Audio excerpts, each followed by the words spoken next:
क्या सच में काल सर्प योग रंक से राजा बना देता है? क्या है काल सर्प योग का लक्षण? क्यों और कैसे होता है कुंडली में काल सर्प योग का निर्माण? राहु सबसे खराब 5वें भाव में होता है। जब राहु 5वें भाव में बैठता है तो पुत्र का सुख नहीं मिलता, यानी कि संतान से रिलेटेड इशू करता है। मैं अपने अनुभव में पाया हूँ, जब राहु की महादशा में शुक्र की अंतरदशा आती है तो व्यक्ति को आर्थिक स्थिति से मजबूती मिलती है, लेकिन कैरेक्टर खराब होने की संभावना प्रबल रहती है। जब राहु की महादशा में चंद्र की अंतरदशा आती है तो व्यक्ति की मानसिक स्थिति बहुत खराब हो जाती है। ऐसे में व्यक्ति बहुत ज्यादा डिप्रेशन में रहने लगता है। काल सर्प योग एक ऐसा योग है जिस भी व्यक्ति की कुंडली में निर्माण होता है उसके जीवन को उथल पुथल करके रख देता है। वैसे तो प्राचीन ज्योतिष शास्त्रों में इस योग का वर्णन नहीं मिलता, लेकिन काल सर्प योग के लक्षण और प्रभाव को नकारा भी नहीं जा सकता। काल सर्प योग जिन व्यक्ति के कुंडली में निर्माण होता है उन्हें हर एक कार्य में बाधा आती है, विशेषकर उन्हें एजुकेशन, कैरियर, जॉब, मैरिज और बच्चे प्लानिंग करने में असफलता देखने को मिलती है। नमस्कार, मैं एस्ट्रोलॉजर विशाल भारद्वाज, आप सभी का स्वागत है मेरे इस YouTube चैनल पर। आज के इस वीडियो में मैं बात करने वाला हूं काल सर्प योग के बारे में। हम इस विषय पर डीपली से चर्चा करने वाले हैं और जानेंगे क्या होता है जब कोई कुंडली में काल सर्प योग का निर्माण होता है, कैसे इसके प्रभाव को कम किया जा सकता है।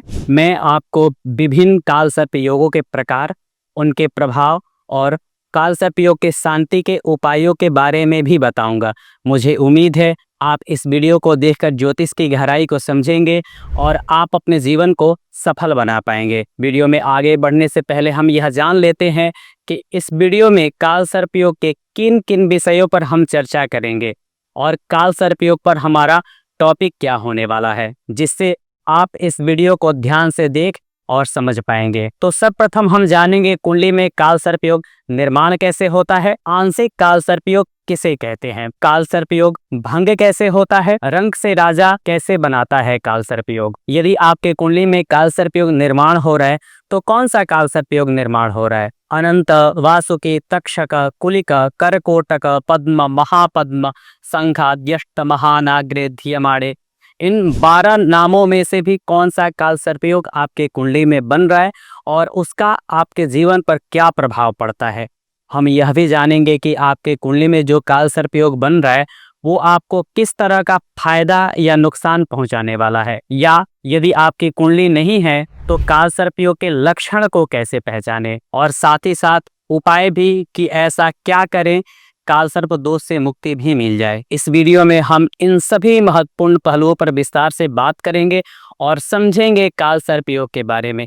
यदि आप अभी तक हमारे इस YouTube चैनल को सब्सक्राइब नहीं किए हैं तो सब्सक्राइब जरूर कर लें and press the bell icon for new updates. तो चलिए बिना देरी किए हम इस वीडियो को शुरू करते हैं। काल सर्प योग का निर्माण राहु और केतु के द्वारा होता है, अतः राहु केतु ही एक काल सर्प योग के मुख्य कारक ग्रह हैं। आप सभी ने एक कहानी जरूर सुनी होगी राहु केतु के बारे में, तो आइए अब हम इसे विस्तार कर जान लेते हैं कि काल सर्प योग के पीछे पौराणिक कहानी क्या है। पौराणिक कथाओं के अनुसार समुद्र मंथन के समय राहु ने देवताओं की पंक्ति में बैठकर अमृत पी लिया। अमृत पान कर लेने के बाद सूर्य और चंद्र ने राहु को देख लिया और तुरंत ही भगवान विष्णु को सूचित कर दिया। भगवान विष्णु ने उसी क्षण अपने सुदर्शन चक्र के द्वारा उस राक्षस का सिर काट दिया, लेकिन राहु ने तो अमृत पी लिया था, इसलिए उसकी मृत्यु नहीं हुई और शरीर का 2 टुकड़ा हो गया, सिर और धड़। सिर का नाम राहु पड़ा और धड़ का नाम केतु पड़ा। ज्योतिष शास्त्र में राहु को सर्प भी कहा गया है, अतः राहु सर्प का मुख और केतु सर्प का पूंछ है। इसलिए राहु केतु के मध्य में जब सभी ग्रह आ जाते हैं तो यह एक योग निर्माण होता है जिसे हम काल सर्प योग बोलते हैं। इस सर्प के पकड़ में सारे ग्रह आ जाने से ग्रहों का स्वाभाविक फल प्राप्त नहीं हो पाता तथा जातक सर्वत्र असफल होने लगता है, जिसे कुछ ज्योतिषियों द्वारा काल सर्प योग का नाम दे दिया गया। तभी से काल सर्प योग के नाम को प्रसिद्धि मिल गई। राहु केतु से ग्रसित जातक का पुरुषार्थ भी भाग्य के अधीन हो जाता है एवं कर्मों का फल राहु केतु के द्वारा संचालित होने लगता है और पूर्व संचित कर्मों के भोग का संचालन राहु केतु के आधिपत्य में है। अतः पूर्व जन्म के उपार्जित फल को भोगने के लिए जो भी मनुष्य जन्म लेता है वह काल सर्पयोग अर्थात राहु केतु से ही ग्रस्त होता है। राहु को ज्योतिष शास्त्र में पापक ग्रह की संज्ञा दी गई है। बृहत संहिता में भी राहु को मुख और केतु को पुष्प में विभक्त सर्प जैसा स्वरूप बताया गया है। राहु के अधिदेवता काल एवं प्रत्यधिदेवता सर्प है।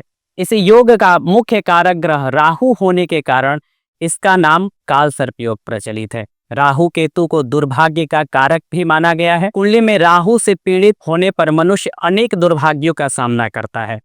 तो अब सवाल उठता है कि काल सर्प योग का लक्षण क्या है और कैसे पहचाने कि हमारे ऊपर काल सर्प योग का प्रभाव है या नहीं। तो सिंपल है, यदि आपके कुंडली में काल सर्प योग बना हुआ है तो आपको इसके लक्षण स्पष्ट रूप से दिखाई देते हैं। और यदि आपका जन्म कुंडली या जन्म समय ज्ञात नहीं है तो भी आप इन लक्षणों से काल सर्प योग ज्ञान करके शांति करा सकते हैं। काल सर्प योग का लक्षण, स्वप्न में सर्प दिखाई देना। यदि आपको स्वप्न में बार बार सर्प दिखाई देता है तो यह काल सर्प योग का लक्षण होता है। नदी और जल से डरना, काल सर्प योग के प्रभाव से व्यक्ति को पानी से बड़ा डर महसूस होता है।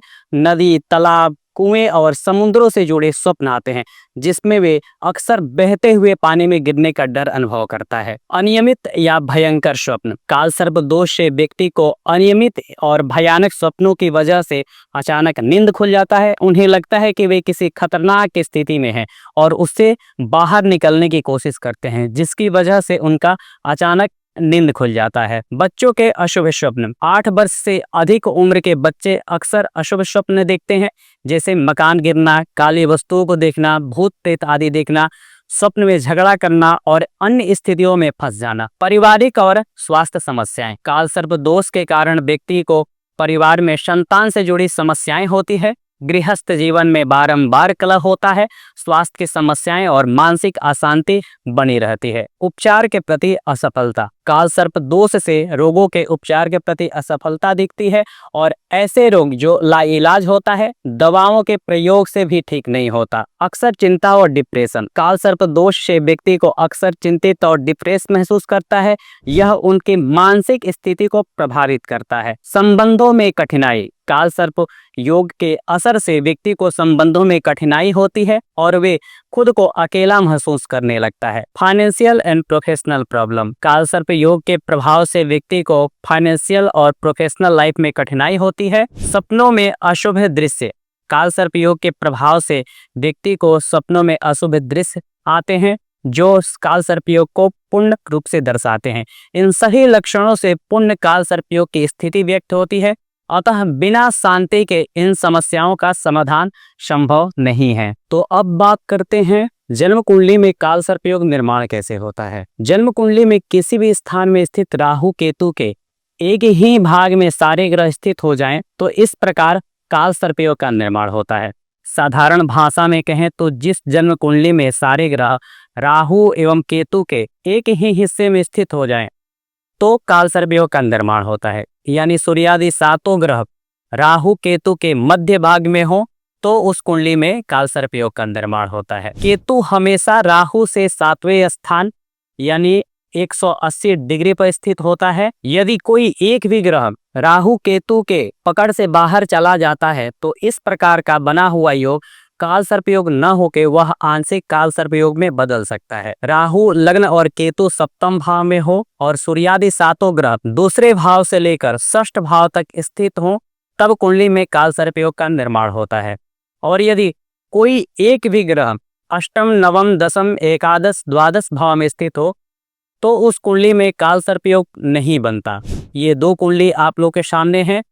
एक कुंडली में काल सर्प योग का निर्माण हो रहा है और एक कुंडली में काल सर्प योग नहीं बन रहा है। मुझे उम्मीद है आप इसे देखकर समझ गए होंगे। तो चलिए अब बात करते हैं आंशिक काल सर्प योग के बारे में। अंश मात्र से बनने वाले काल सर्प योग को आंशिक काल सर्प योग कहते हैं। इस योग का प्रभाव पूर्ण काल सर्प योग के प्रभाव से अपेक्षाकृत कुछ कम होता है, परंतु कुंडली में काल सर्प योग की छाया विद्यमान रहती है, जिसे कई ज्योतिषी बोलते हैं आपकी कुंडली में काल सर्प योग तो नहीं है लेकिन काल सर्प योग की छाया जरूर है। तो अब कैसे पता करें कि आपके कुंडली में आंशिक काल सर्प योग है कि नहीं। तो यदि राहु केतु के पकड़ से बाहर गया हुआ ग्रह राहु केतु के अंशों से कम अंश का हो तो उसे आंशिक काल सर्प योग बोलते हैं। यह याद रखें, यदि कोई बड़ा ग्रह गुरु शनि मंगल राहु केतु के बाहर हो तो काल सर्प योग के प्रभाव बहुत हद तक कम हो जाता है और सूर्य चंद्र बुध शुक्र आंशिक रूप से कम करते हैं। तो अब जानेंगे काल सर्प योग भंग कैसे होता है।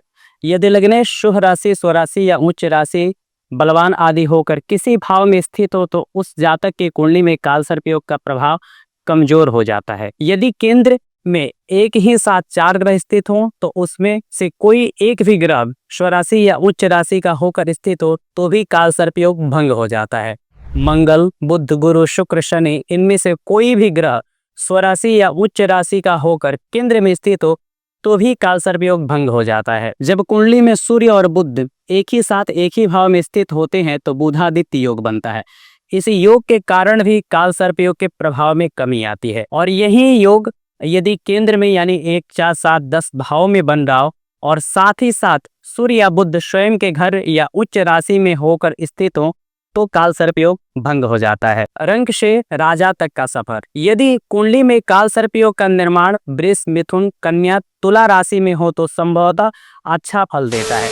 लग्नेश बलवान हो, धनेश लाभेश का अच्छा संबंध हो, कर्मेश भागेश का भी अच्छा संबंध हो तो ऐसे में काल सर्प योग अच्छा फल देता है। अब हम जानने वाले हैं द्वादश काल सर्प योगों के बारे में। कुंडली में 12 भाव होते हैं, इसलिए अलग अलग भाव में अलग अलग नामक काल सर्प योग निर्माण होता है। अनंत नामक काल सर्प योग। यदि आपके लग्न कुंडली के प्रथम भाव में राहु और सप्तम भाव में केतु बैठा हो और मध्य में सभी ग्रह हों तो अनंत नामक काल सर्प योग का निर्माण होता है। जब आपके लग्न कुंडली में अनंत नामक काल सर्प योग निर्माण होता है तो आपको प्रायः शारीरिक सुख नहीं मिलता, मन अशांत रहता है, किसी किसी व्यक्ति को मानसिक पीड़ा भी बहुत होती है, बुद्धि विपरीत हो जाती है तथा उन्हें निरंतर संघर्ष करना पड़ता है। यदि राहु वृष या मिथुन राशि का हो तो राहु वरदान स्वरूप उच्च राजयोग देता है। आपके लग्न के अनुसार आपको अनंत नामक काल सर्प योग का क्या उपाय करना चाहिए यह आगे आपको स्क्रीन पर मिल जाएगा।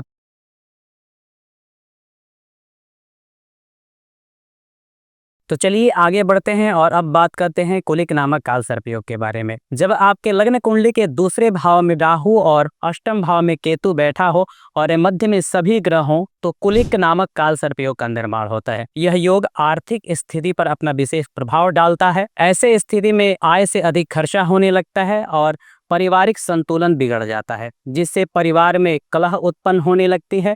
बाड़ी तीव्र यानी कि आप बात ही ऐसा करेंगे कि लोगों से लड़ाई हो जाए। गरम मिजाज और माथा हमेशा चढ़ा रहेगा। स्वास्थ्य में कमी विशेषतः नेत्र मुख कुछ आंतरिक बीमारी भी परेशान कर सकती है। आपका जीवन संघर्षों से भरा रहता है। कुलिक नामक काल सर्प योग शुरुआती दौर में अच्छा लाभ देता है लेकिन अंतिम समय खराब फल देने लग जाता है। राहु वृष या मिथुन राशि का हो तो धन और परिवार में वृद्धि होता है। गड़ा हुआ धन सट्टा लॉटरी से भी अचानक लाभ मिलता है। आपके लग्न के अनुसार आपको कुलिक नामक काल सर्प योग का क्या उपाय करना चाहिए यह आगे आपको स्क्रीन पर मिल जाएगा।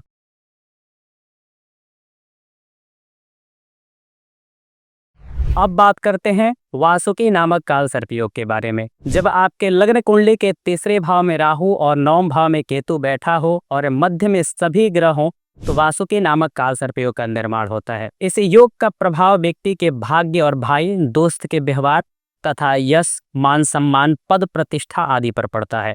ऐसे जातकों को अपने ही लोग और मित्रों से समस्याएं हो जाती है।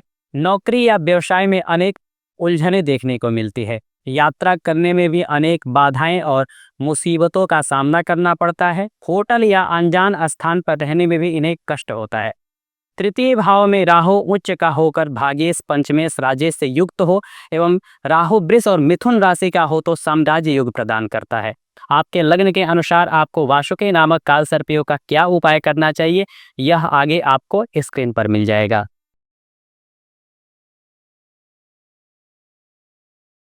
तो चलिए अब आगे बढ़ते हैं और बात करते हैं शंखपाल नामक काल सर्प योग के बारे में। जब आपके लग्न कुंडली के चौथे भाव में राहु और 10वें भाव में केतु बैठा हो और मध्य में सभी ग्रह हों तो शंखपाल नामक काल सर्प योग का निर्माण होता है।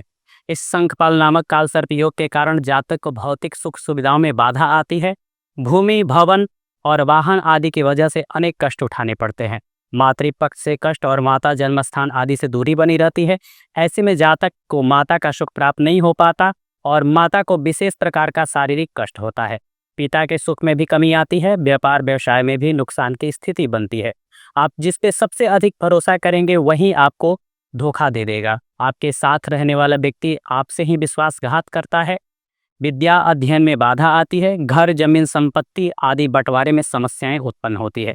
राहु चतुर्थ भाव में वृष और मिथुन राशि का हो एवं चतुर्थेश बलवान हो तो व्यक्ति को कुछ ही समय कष्ट भोगना पड़ता है, बाद में उन्नति होती है, लेकिन मानसिक चिंता कभी नहीं छोड़ती। आपके लग्न के अनुसार आपको शंखपाल नामक काल सर्पियों का क्या उपाय करना चाहिए, यह आगे आपको स्क्रीन पर मिल जाएगा। तो चलिए अब बात करते हैं पद्म नामक काल सर्पयोग के बारे में। जब आपके लग्न कुंडली के 5वें भाव में राहु और एकादश भाव में केतु बैठा हो और मध्य में सभी ग्रह हों तो पद्म नामक काल सर्पयोग का निर्माण होता है। इस काल सर्पयोग का प्रभाव जातक के शिक्षा और संतान पर सर्वाधिक पड़ता है। शिक्षा पूरी नहीं होती अथवा पूरी होने के बाद भी उसका परिणाम शून्य रहता। कभी कभी ऐसी भी स्थिति आती है कि कॉलेज ड्रॉप आउट करना पड़ता है या किसी कारणवश पढ़ाई में 2-3 साल का ब्रेक लग जाता है। संतान संबंधित चिंता बनी रहती है। विशेष रूप से पुत्र संतति में प्रायः बाधा होती है और यदि संतानें उत्पन्न हो तो बदमाश होते हैं। पत्नी से मधुर संबंध नहीं रहता। इन जातकों का गुप्त शत्रु और इन्हें गुप्त रोगों से अत्यधिक शारीरिक कष्ट होता है। असफलता इनके साथ नहीं छोड़ती। आय भी अनियमित होती है। चोट चपेट आदि की संभावना बनी रहती है। राहु वृष या मिथुन राशि का हो तो विलंब से संतान सुख मिलता, लेकिन संतान सुख की संभावना सर्वाधिक रहता है। 5वें भाव में राहु के कारण व्यक्ति तंत्र मंत्र गुप्त ज्योतिष आदि विद्याओं का ज्ञानी होता है। आपके लग्न के अनुसार आपको पद्म नामक काल सर्पयोग का क्या उपाय करना चाहिए, यह आगे आपको स्क्रीन पर मिल जाएगा। तो चलिए आगे बढ़ते हैं और अब बात करते हैं महापद्म नामक काल सर्पयोग के बारे में। जब आपके लग्न कुंडली के 6ठे भाव में राहु और द्वादश भाव में केतु बैठा हो और मध्य में सभी ग्रह हों तो महापद्म नामक काल सर्पयोग का निर्माण होता है। इस योग के कारण जातक गुप्त रोग और शत्रु से पीड़ित रहता है, जिसके कारण लगातार व्यक्ति का शरीर क्षीण होता रहता है। हमेशा कष्ट में रहने से आत्मबल कमजोर हो जाता है तथा निराश की भावना बढ़ती जाती है और किसी भी कार्य में स्थिरता नहीं रहती। सभी कार्यों में बाधा एवं संघर्ष के कारण व्यक्ति का जीवन कष्टमय बना रहता है। गुप्त शत्रु भी प्रायः पीड़ा देते रहते हैं। जातक के स्वयं का चरित्र भी संदेशपद रहता है। प्रेम संबंधों में निराशा मिलती है। यात्राएं भी अधिक करनी पड़ती हैं, परंतु उस यात्रा से सफलता नहीं मिलती। आपके लग्न के अनुसार आपको महापद्म नामक काल सर्पयोग का क्या उपाय करना चाहिए, यह आगे आपको स्क्रीन पर मिल जाएगा। तो चलिए आगे बढ़ते हैं और अब बात करते हैं तक्षक नामक काल सर्पयोग के बारे में। जब आपके लग्न कुंडली के 7वें भाव में राहु और प्रथम भाव में केतु बैठा हो और मध्य में सभी ग्रह हों तो तक्षक नामक काल सर्पयोग का निर्माण होता है। इस काल सर्पयोग के प्रभाव जातक के वैवाहिक जीवन पर सर्वाधिक पड़ता है। विवाह का ना होना, विवाह में विलंब, विवाह के बाद का समय कष्टों में व्यतीत होना, दाम्पत्य जीवन में तनाव, पर स्त्री या पर पुरुष में आसक्ति, प्रेम संबंधों में असफलता तथा हानि, जीवन साथी का वियोग आदि कुफल इस काल सर्पयोग के मुख्य परिणाम होते हैं। इसके अतिरिक्त आर्थिक उतराव चढ़ाव, सीक्रेट अफेयर्स, भागीदार से धोखा, बनते कार्य में अवरुद्ध, निरंतर मानसिक तनाव, एक्सटर्नल और इंटरनल डिजीज होते हैं। राहु वृष या मिथुन राशि का हो तो यदि कोई काम साझेदारी में करें तो लाभ मिलता है। आपके लग्न के अनुसार आपको तक्षक नामक काल सर्पयोग का क्या उपाय करना चाहिए, यह आगे आपको स्क्रीन पर मिल जाएगा। तो अब आगे बढ़ते हैं और अब बात करते हैं कर्कोटक नामक काल सर्पयोग के बारे में। जब आपके लग्न कुंडली के 8वें भाव में राहु और दूसरे भाव में केतु बैठा हो और मध्य में सभी ग्रह हों तो कर्कोटक नामक काल सर्पयोग का निर्माण होता है।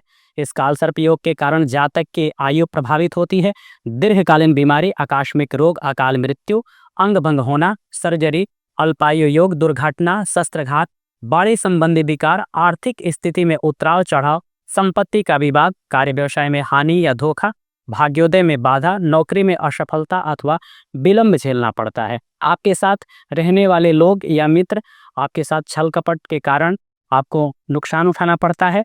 परिश्रम का उचित फल नहीं मिल पाता, बार बार धन की हानि तथा दूसरों का दिया हुआ पैसा डूबने की संभावना अधिक रहती है। अपने ही परिजनों से सम्मान नहीं मिलता, बाल्यावस्था दुखमय रहता है, मध्य आयु सुखमय व्यतीत होने की संभावना अधिक रहती है। धनेश और लाभेश का संबंध हो तो व्यक्ति धनी होता है और अचानक धन लाभ की पॉसिबिलिटी बनती है। आपके लग्न के अनुसार आपको कर्कोटक नामक काल सर्पयोग का क्या उपाय करना चाहिए, यह आगे आपको स्क्रीन पर मिल जाएगा। तो चलिए आगे बढ़ते हैं और अब बात करते हैं शंखचूड़ नामक काल सर्पयोग के बारे में। जब आपके लग्न कुंडली के 9वें भाव में राहु और तीसरे भाव में केतु बैठा हो और मध्य में सभी ग्रह हों तो शंखचूड़ नामक काल सर्पयोग का निर्माण होता है। इस योग के कारण भाग्योदय होने में रुकावटें आती है, कार्य व्यवसाय या नौकरी में प्रगति नहीं हो पाती, मित्रों द्वारा धोखा मिलने की संभावना रहती है, व्यापार में घाटा होता रहता है, नौकरी में असफलता एवं विलंब की स्थिति बनती है, कानूनी विवाद तथा अदालत से दंड की स्थिति भी बनती है। जातक परिश्रम अधिक करता है परंतु उचित पारिश्रमिक प्राप्त नहीं हो पाता, पिता के सुख में भी कमी आती है, उच्च अधिकारियों से अनबन होने की संभावना बढ़ती है। सुख प्राप्ति के लिए जातक को बहुत अधिक संघर्ष करना पड़ता है।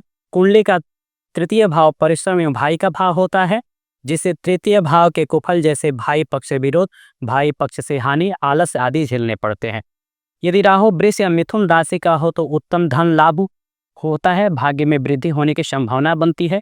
आपके लग्न के अनुसार आपको शंखचूड़ नामक काल सर्पयोग का क्या उपाय करना चाहिए, यह आगे आपको स्क्रीन पर मिल जाएगा। तो चलिए आगे बढ़ते हैं और अब बात करते हैं घातक नामक काल सर्पयोग के बारे में। जब आपके लग्न कुंडली के 10वें भाव में राहु और चतुर्थ भाव में केतु बैठा हो और मध्य में सभी ग्रह हों तो घातक नामक काल सर्पयोग का निर्माण होता है। घातक नामक काल सर्पयोग जातक के जीवन में विशेषतः व्यापार, व्यवसाय, नौकरी तथा निजी सुखों पर अपना विपरीत प्रभाव डालता है। व्यापार में लाभ की प्रबल संभावना होती हुई प्रत्यक्ष हानि दिखती है। साझेदारियों से मनमुटाव या धोखा मिलता है। सरकारी उच्च अधिकारी या अपने यहाँ काम कर रहे अधिकारियों से अनबन की स्थिति बनती है। गृहस्थ जीवन में सुख की प्राप्ति नहीं हो पाती, बहुत परिश्रम और संघर्ष करना पड़ता है। परिवार में लड़ाई, माता पिता से सुख प्राप्त नहीं हो पाता, हमेशा चिंता व परेशानी से जातक का व्यक्तित्व पूर्णतः निखर नहीं पाता। और अगर राहु वृष या मिथुन राशि का हो तो व्यक्ति को समाज सेवी बनाता है। आपके लग्न के अनुसार आपको घातक नामक काल सर्पयोग का क्या उपाय करना चाहिए, यह आगे आपको स्क्रीन पर मिल जाएगा। तो अब आगे बढ़ते हैं और बात करते हैं विषाक नामक काल सर्पयोग के बारे में। जब आपके लग्न कुंडली के एकादश भाव में राहु और पंचम भाव में केतु बैठा हो और मध्य में सभी ग्रह हों तो विषाक नामक काल सर्पयोग का निर्माण होता है।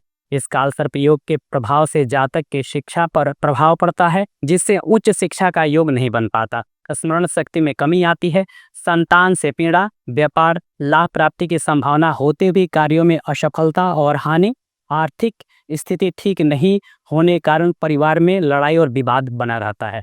नेत्र, हृदय रोग, अनिद्रा तथा उन्माद जैसी बीमारियां दीर्घकालीन दे जाती है। जीवन में सुख समृद्धि का अभाव सा बना रहता है। ऐसे जातक का अंत भी रहस्यमयी परिस्थितियों में हो सकता है।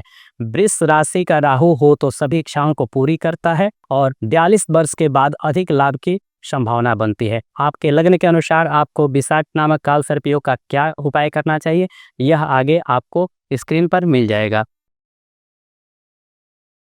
तो चलिए आगे बढ़ते हैं और अब बात करते हैं शेष नाग नामक काल सर्पयोग के बारे में। जब आपके लग्न कुंडली के द्वादश भाव में राहु और षष्ठ भाव में केतु बैठा हो और मध्य में सभी ग्रह हों तो शेष नाग नामक काल सर्पयोग का निर्माण होता है। इस काल सर्पयोग के कारण जातक की आय की अपेक्षा व्यय अधिक होती है। कार्यों में उम्मीद के अनुसार सफलता प्राप्त नहीं हो पाता, नैराश्य की भावना अधिक रहती है। यदि कार्य पूर्ण होता है तो पर्याप्त विलंब के साथ होता है। जन्म स्थान से बाहर भाग्योदय होता है लेकिन संघर्ष की स्थिति बनी रहती है। आर्थिक समस्या के कारण पारिवारिक वातावरण कलहमय रहता है। मन में तनाव और उद्विग्नता के कारण शारीरिक स्वास्थ्य में कमी आती है। ऋण व रोग के कारण अत्यधिक व्यय होता है। सभी प्रयास असफल होते दिखता है। राहु वृष या मिथुन राशि का हो तो उच्च पद प्रतिष्ठा, राजनेता और व्यक्ति धनी होता है। आपके लग्न के अनुसार आपको शेष नाग नामक काल सर्पयोग का क्या उपाय करना चाहिए, यह आगे आपको स्क्रीन पर मिल जाएगा। तो ये था पूरा वीडियो काल सर्प योग के बारे में। मैं आशा करता हूँ यह वीडियो अच्छा लगा होगा। आगे आप ज्योतिष के किस विषय पर वीडियो चाहते हैं मुझे कमेंट करके ज़रूर बताएं। फिर मिलते हैं अगले वीडियो के साथ। धन्यवाद।